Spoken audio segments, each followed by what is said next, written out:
సందేహం, తడబాటు అది పేతురు విశ్వాసాన్ని మీళ్ల లోపలికి లాగేసింది.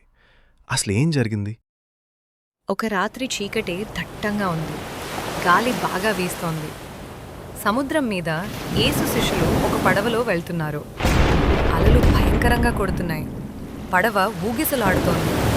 హఠాత్తుగా వాళ్ళు ఏదో ఒకటి లేక ఎవరో ఒకరు నీటి మీద నడుస్తూ వాళ్ల వైపు వస్తున్నట్టు చూశారు. భయంతో అడిచేశారు.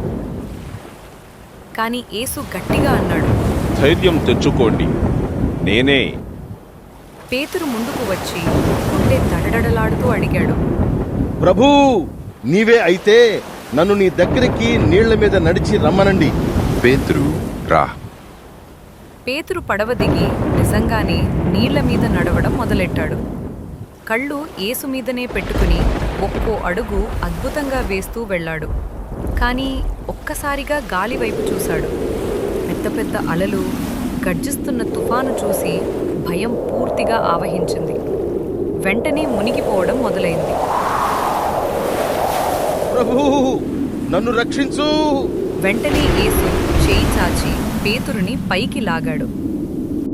ఇద్దరూ పడవ ఎక్కగానే తుఫాను ఆగిపోయింది. సముద్రం పూర్తిగా శాంతించింది.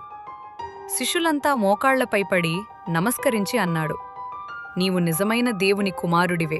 ఈ కథ మనకు గుర్తు చేసేది ఒక్కటే, మన కళ్ళు యేసు మీద ఉంటుంటే అసాధ్యమైనవి కూడా సాధ్యమవుతాయి. కానీ సమస్యల మీద, తుఫాను మీద కళ్ళు పెడితే భయం మనల్ని కిందకు లాగేస్తుంది. కాబట్టి ఈరోజు నీ జీవితంలో ఎంత పెద్ద తుఫాను వచ్చినా యేసు వైపు చూడు. ఆయన ఎప్పుడూ నిన్ను పట్టుకునేందుకు చెయ్యి చాచే దగ్గర్లోనే ఉన్నాడు.